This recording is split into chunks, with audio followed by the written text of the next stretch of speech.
जय श्री कृष्णा। राधे राधे। आइए सुनते हैं बृहस्पतिवार व्रत कथा।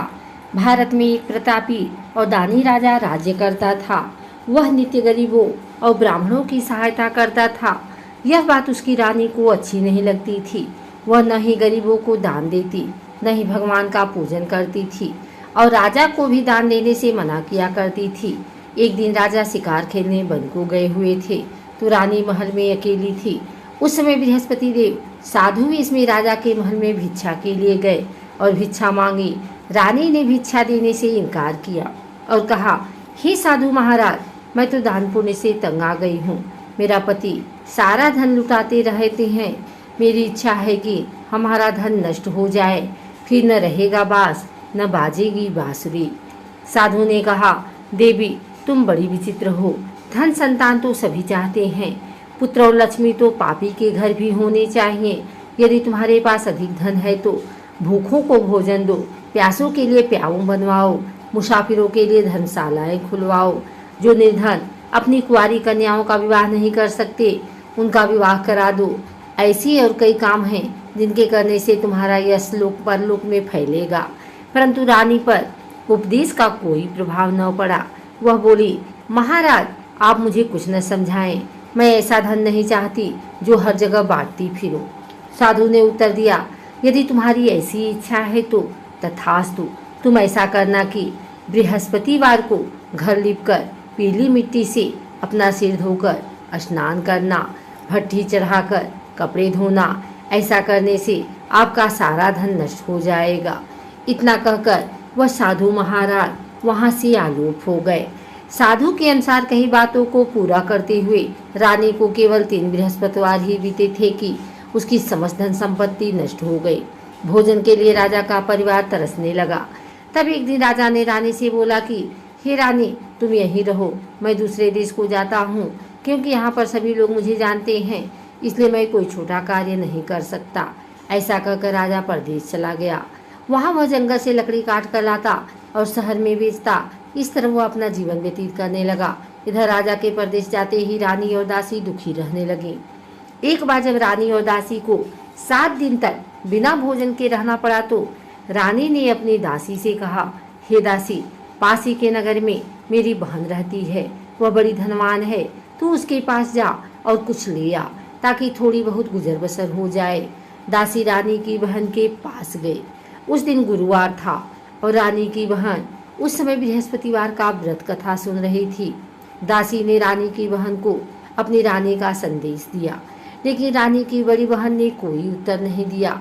जब दासी को रानी की बहन से कोई उत्तर नहीं मिला तो वह बहुत दुखी हुई और उसे क्रोध भी आया। दासी ने वापस आकर रानी को सारी बात बता दी। सुनकर रानी ने अपने भाग्य को कोसा। उधर रानी की बहन ने सोचा कि मेरी बहन की दासी आई थी, परंतु मैं उससे नहीं बोली, इससे वह बहुत दुखी हुई होगी। कथा सुनकर और पूजन समाप्त करके वह अपनी बहन के घर आई और कहने लगी, हे बहन, मैं बृहस्पतिवार का व्रत कर रही थी, तुम्हारी दासी मेरे घर आई थी, परंतु जब तक कथा होती है तब तक न तो उठते हैं और न ही बोलते हैं, इसलिए मैं नहीं बोली। कहो दासी क्यों गई थी? रानी बोली, बहन तुमसे क्या छिपाऊं, हमारे घर में खाने तक को अनाज नहीं था। ऐसा कहते कहते रानी की आंखें भर आई। उसने दासी समेत पिछले 7 दिनों से भूखे रहने तक की बात अपनी बहन को विस्तार पूर्वक सुना दी। रानी की बहन बोली, देखो बहन, भगवान बृहस्पति देव सबकी मनोकामना को पूर्ण करते हैं। देखो शायद तुम्हारे घर में अनाज रखा हो। पहले तो रानी को विश्वास नहीं हुआ, पर बहन के आग्रह करने पर उसने अपनी दासी को अंदर भेजा तो उसे सचमुच अनाज से भरा एक घड़ा मिल गया। यह देखकर दासी को बड़ी हैरानी हुई। दासी रानी से कहने लगी, हे रानी, जब हमको भोजन नहीं मिलता तो हम व्रत ही तो करते हैं, इसलिए क्यों न इनसे व्रत और कथा की विधि पूछ ली जाए ताकि हम भी व्रत कर सकें। तब रानी ने अपनी बहन से बृहस्पतिवार व्रत के बारे में पूछा। उसकी बहन ने बताया, बृहस्पतिवार के व्रत में चने की दाल और मुनक्का से विष्णु भगवान का केले के जड़ में पूजन करें तथा दीपक जलाएं, व्रत कथा सुने और पीला भोजन ही करें, इससे बृहस्पति देव प्रसन्न होते हैं। व्रत और पूजन विधि बताकर रानी की बहन अपने घर को लौट गई। 7 दिन के बाद जब गुरुवार आया तो रानी और दासी ने व्रत रखा। घुड़साल में जाकर चना और गुड़ लेकर आए।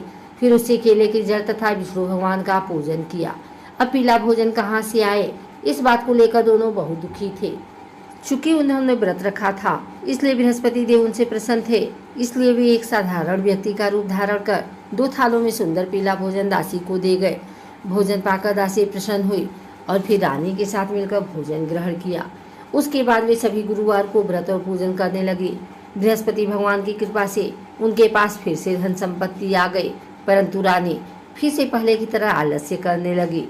तब दासी बोली, देखो रानी, तुम पहले भी इस प्रकार आलस्य करती थी। तुम्हें धन रखने में कष्ट होता था, इस कारण सभी धन नष्ट हो गया, और अब भी भगवान बृहस्पति की कृपा से धन मिला है तो तुम्हें फिर से आलस्य हो रहा है। रानी को समझाते हुए दासी कही कि बड़ी मुसीबतों के बाद हमने यह धन पाया है, इसलिए हमें दान पुण्य करना चाहिए, भूखे मनुष्यों को भोजन कराना चाहिए और धन को शुभ कार्यों में खर्च करना चाहिए, जिससे तुम्हारे कुल का यश बढ़ेगा, स्वर्ग की प्राप्ति होगी और पितृ प्रसन्न होंगे। दासी की बात मानकर रानी अपना धन शुभ कार्यों में खर्च करने लगी, जिससे पूरे नगर में उसका यश फैलने लगा। बृहस्पतिवार व्रत कथा के बाद श्रद्धा के साथ आरती करनी चाहिए। इसके बाद प्रसाद बांटकर उसे ग्रहण करना चाहिए। एक दिन राजा दुखी होकर जंगल में एक पेड़ के नीचे आसन जमाकर बैठ गया। वह अपनी दशा को याद करके व्याकुल होने लगा। बृहस्पति का दिन था। एकाएक उसने देखा कि निर्जन वन में एक साधु प्रकट हुए। वह साधु वेश में स्वयं बृहस्पति देवता थे। लकड़हारे के सामने आकर बोले, हे लकड़हारे, इस सुनसान जंगल में तू चिंता मग्न क्यों बैठा है? लकड़हारे ने दोनों हाथ जोड़कर प्रणाम किया और उत्तर दिया, महात्मा जी, आप सब कुछ जानते हैं, मैं क्या कहूँ। यह कहकर रोने लगा और साधु को अपनी आत्मकथा सुनाई। महात्मा जी ने कहा, तुम्हारी स्त्री ने बृहस्पति के दिन बृहस्पति भगवान का निरादर किया है, जिसके कारण कष्ट रुष्ट होकर उन्होंने तुम्हारी यह दशा कर दी है। अब तुम चिंता को दूर करके मेरे कहने पर चलो तो तुम्हारे सब कष्ट दूर हो जाएंगे और भगवान पहले से भी अधिक संपत्ति देंगे। तुम बृहस्पति के दिन कथा किया करो। 2 पैसे के चने मुनक्का लाकर उसका प्रसाद बनाओ और शुद्ध जल से लोटे में शक्कर मिलाकर अमृत तैयार करो। कथा के पश्चात अपने सारे परिवार और सुनने वाले प्रेमियों में अमृत व प्रसाद बांटकर आप भी ग्रहण करो। ऐसा करने से भगवान तुम्हारी सब मनोकामनाएं पूरी करेंगे। साधु के ऐसे वचन सुनकर लकड़हारा बोला, हे प्रभु, मुझे लकड़ी बेचकर इतना पैसा नहीं मिलता जिसे भोजन के उपरांत कुछ बचा सकूं। मैंने रात्रि में अपनी स्त्री को व्याकुल देखा है। मेरे पास कुछ भी नहीं जिससे मैं उसकी खबर मंगा सकूं। साधु ने कहा, हे लकड़हारे, तुम किसी बात की चिंता मत करो। बृहस्पति के दिन तुम रोजाना की तरह लकड़ियां लेकर शहर को जाओ। तुमको रोज से दुगना धन प्राप्त होगा, जिससे तुम भली भांति भोजन कर लोगे तथा बृहस्पति की पूजा का सामान भी आ जाएगा। इतना कहकर साधु अंतर ध्यान हो गए। धीरे धीरे समय व्यतीत होने लगा। फिर वही बृहस्पतिवार का दिन आया। लकड़हारा जंगल से लकड़ी काटकर किसी शहर में बेचने गया। उसे उस दिन से 2 गुना पैसा मिला। राजा ने चना गुड़ आदि लाकर गुरुवार का व्रत किया। उस दिन से उसके सभी क्लेश दूर हुए। परंतु जब दोबारा गुरुवार का दिन आया तो बृहस्पतिवार का व्रत करना भूल गया। इस कारण बृहस्पति भगवान नाराज हो गए। उस दिन उस नगर के राजा ने विशाल यज्ञ का आयोजन किया तथा शहर में यह घोषणा करा दी कि कोई भी मनुष्य अपने घर में भोजन न बनावे, न आग जलावे। समस्त जनता मेरे यहाँ भोजन करने आवे। इस आज्ञा को जो न मानेगा उसे फांसी की सजा दी जाएगी। इस तरह की घोषणा संपूर्ण नगर में करवा दी गई। राजा की आज्ञा अनुसार शहर के सभी लोग भोजन करने गए, लेकिन लकड़हारा कुछ देर से पहुंचा, इसलिए राजा उसको अपने साथ घर लिवा ले गए और ले जाकर भोजन करा रहे थे तो रानी की दृष्टि उस खूंटी पर पड़ी जिस हार पर पड़ी जो लटका हुआ था। वह वहां नहीं दिखाई दिया। रानी ने निश्चय किया कि मेरा हार इस मनुष्य ने चुरा लिया है। उसी समय सिपाहियों को बुलाकर उसको कारागार में डलवा दिया। जब लकड़हारा कारागार में पड़ गया और बहुत दुखी होकर विचार करने लगा कि न जाने कौन से पूर्वजन्म के कर्म से मुझे यह दुख प्राप्त हुआ है, और उसी साधु को याद करने लगा जो कि जंगल में मिला था। उसी समय तत्काल बृहस्पति देव साधु के रूप में प्रकट हुए और उसकी दशा को देखकर कहने लगे, अरे मूर्ख, तूने बृहस्पति देव की कथा नहीं करी, इस कारण तुझे दुख प्राप्त हुआ है। अब चिंता मत कर, बृहस्पतिवार के दिन कारागार के दरवाजे पर 4 पैसे पड़े मिलेंगे, उनसे तू बृहस्पति देव की पूजा करना, तेरे सभी कष्ट दूर हो जाएंगे। बृहस्पति के दिन उसे 4 पैसे मिले। लकड़हारे ने कथा कही। उसी रात्र को बृहस्पति देव ने उस नगर के राजा को स्वप्न में कहा, हे राजा, तुमने जिस आदमी को कारागार में बंद कर दिया है वह निर्दोष है, वह राजा है, उसे छोड़ देना। रानी का हार उसी खुटी पर लटका है, अगर तू ऐसा नहीं करेगा तो मैं तेरे राज्य को नष्ट कर दूंगा। इस तरह रात्रि के स्वप्न को देखकर राजा प्रातःकाल उठा और खुटी पर हार देखकर लकड़हारे को बुलाकर क्षमा मांगी तथा लकड़हारे को योग्य सुंदर वस्त्र आभूषण देकर विदा कर दिया। बृहस्पति देव की आज्ञा अनुसार लकड़हारा अपने नगर को चल दिया। राजा जब अपने नगर के निकट पहुंचा तो उसे बड़ा आश्चर्य हुआ। नगर में पहले से अधिक बाग, तालाब, कुएं तथा बहुत सी धर्मशालाएं, मंदिर आदि बन गई थी। राजा ने पूछा, यह किसका बाग और धर्मशाला है? तब नगर के सब लोग कहने लगे, यह सब रानी और बांदी के हैं। तो राजा को आश्चर्य हुआ और गुस्सा भी आया। जब रानी ने यह खबर सुनी कि राजा आ रहे हैं तो उन्होंने बादी से कहा कि हे दासी, देख, राजा हमको कितनी बुरी हालत में छोड़ गए थे, हमारी ऐसी हालत देखकर वह लौट न जाएं, इसलिए तू दरवाजे पर ही खड़ी हो जा। आज्ञा अनुसार दासी दरवाजे पर खड़ी हो गई। राजा आए तो उन्हें अपने साथ लिवा लाए। तब राजा ने क्रोध करके अपनी रानी से पूछा कि यह धन तुम्हें कैसे प्राप्त हुआ है? तब उन्होंने कहा, हमें यह सब धन बृहस्पति देव के इस व्रत के प्रभाव से प्राप्त हुआ है। राजा ने निश्चय किया कि 7 रोज बाद तो सभी बृहस्पति देव का पूजन करते हैं, परंतु मैं प्रतिदिन दिन में 3 बार कहानी तथा रोज व्रत किया करूंगा। अब हर समय राजा के दुपट्टे में चने की दाल बधी रहती तथा दिन में 3 बार कहानी कहता। एक रोज राजा ने विचार किया कि चलो अपनी बहन के यहाँ हो आवे। इस तरह निश्चय कर राजा घोड़े पर सवार हो अपनी बहन के यहाँ चल दिया। मार्ग में उसने देखा कि कुछ आदमी एक मुर्दे को लिए जा रहे हैं। उन्हें रोककर राजा कहने लगा, अरे भाइयों, मेरी बृहस्पति देव की कथा सुन लो। वे बोले, लो, हमारा तो आदमी मर गया है, इसको अपनी कथा की पड़ी है। परंतु कुछ आदमी बोले, अच्छा कहो, हम तुम्हारी कथा भी सुनेंगे।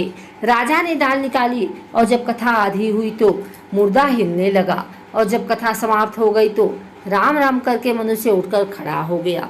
आगे मार्ग में उसे एक किसान खेत में हल चलाता मिला। राजा ने उसे देख और उससे बोले, अरे भैया, तुम मेरी बृहस्पतिवार की कथा सुन लो। किसान बोला, जब तक मैं तेरी कथा सुनूंगा तब तक 4 हरैया जोत लूंगा, जाए अपनी कथा किसी और को सुनाना। इस तरह राजा आगे चलने लगा। राजा के हटते ही बैल पछाड़ खाकर गिर गए तथा किसान के पेट में बड़ी जोर का दर्द होने लगा। उस समय उसकी माँ रोटी लेकर आई। उसने जब यह देखा तो अपने पुत्र से सब हाल पूछा और बेटे ने सभी हाल कह दिया। तो बुढ़िया दौड़ी दौड़ी उस घुड़सवार के पास गई और उससे बोली कि मैं तेरी कथा सुनूंगी, तू अपनी कथा मेरे खेत पर चलकर ही कहना। राजा ने बुढ़िया के खेत पर जाकर कथा कही, जिसके सुनते ही वह बैल उठ खड़े हुए तथा किसान के पेट का दर्द भी बंद हो गया। राजा अपनी बहन के घर पहुंचा। बहन ने भाई की खूब मेहमानी की। दूसरे रोज प्रातःकाल राजा जगा तो वह देखने लगा कि सब लोग भोजन कर रहे हैं। राजा ने अपनी बहन से कहा, ऐसा कोई मनुष्य है जिसने भोजन नहीं किया हो? मेरी बृहस्पतिवार की कथा सुन ले। बहन बोली, हे भैया, यह देश ऐसा ही है कि पहले यहाँ लोग भोजन करते हैं, बाद में अन्य काम करते हैं। अगर कोई पड़ोस में हो तो देखाऊं। वह ऐसा कहकर देखने चली गई, परंतु उसे कोई ऐसा व्यक्ति नहीं मिला जिसने भोजन न किया हो। अतः वह एक कुम्हार के घर गई जिसका लड़का बीमार था। उसे मालूम हुआ कि उनके यहाँ 3 रोज से किसी ने भोजन नहीं किया है। रानी ने अपने भाई की कथा सुनने के लिए कुम्हार से कहा। वह तैयार हो गया। राजा ने जाकर बृहस्पतिवार की कथा कही, जिसको सुनकर उसका लड़का ठीक हो गया। अब तो राजा की प्रशंसा होने लगी। एक रोज राजा ने अपनी बहन से कहा कि हे बहन, हम अपने घर को जाएंगे, तुम भी तैयार हो जाओ। राजा की बहन ने अपनी सास से कहा। सास ने कहा, हाँ चली जा, परंतु अपने लड़कों को मत ले जाना, क्योंकि तेरे भाई की कोई औलाद नहीं है। बहन ने अपने भैया से कहा, हे भैया, मैं तो चलूंगी पर कोई बालक नहीं जाएगा। राजा बोला, जब कोई बालक नहीं चलेगा तब तुम ही क्या करोगी। बड़े दुखी मन से राजा अपने नगर को लौट आया। राजा ने अपनी रानी से कहा, हम निर्वंशी हैं, हमारा मुंह देखने का धर्म नहीं है और कुछ भोजन आदि नहीं किया। रानी बोली, हे प्रभु, बृहस्पति देव ने हमें सब कुछ दिया है, वह हमें औलाद अवश्य देंगे। उसी रात को बृहस्पति देव ने राजा से स्वप्न में कहा, हे राजा उठ, सभी सोच त्याग दे, तेरी रानी गर्भ से है। राजा की यह बात सुनकर बड़ी खुशी हुई। 9वें महीने में उसके गर्भ से एक सुंदर पुत्र पैदा हुआ। तब राजा बोला, हे रानी, स्त्री बिना भोजन के रह सकती है पर बिना कहे नहीं रह सकती। जब मेरी बहन आवे तुम उससे कुछ कहना मत। रानी ने सुनकर हाँ कर दिया। जब राजा की बहन ने यह सब समाचार सुना तो वह बहुत खुश हुई तथा बधाई लेकर अपने भाई के यहाँ आई। तभी रानी ने कहा, घोड़ा चढ़कर तो नहीं आई, गधा चढ़ी आई। राजा की बहन बोली, भाभी, मैं इस प्रकार नहीं कहती तो तुम्हें औलाद कैसे मिलती। बृहस्पति देव ऐसे ही हैं, जैसी जिसके मन में कामनाएं हैं सभी को पूर्ण करते हैं। जो सद्भावना पूर्वक बृहस्पतिवार का व्रत करता है एवं कथा पढ़ता है अथवा सुनता है, दूसरों को सुनाता है, बृहस्पति देव उसकी सभी मनोकामना पूर्ण करते हैं। भगवान बृहस्पति देव उसकी सदैव रक्षा करते हैं। संसार में जो मनुष्य सद्भावना से भगवान जी की पूजन व्रत सच्चे हृदय से करते हैं तो उनकी सभी मनोकामनाएं पूर्ण करते हैं। जैसी सच्ची भावना से रानी और राजा ने उनकी कथा का गुणगान किया तो उनकी सभी इच्छाएं बृहस्पति देव ने पूर्ण की थी। इसलिए पूर्ण कथा सुनने के बाद प्रसाद लेकर जाना चाहिए। हृदय से उसका मनन करते हुए जयकारा बोलना चाहिए। बोलो बृहस्पति देव भगवान की जय, भगवान विष्णु की जय।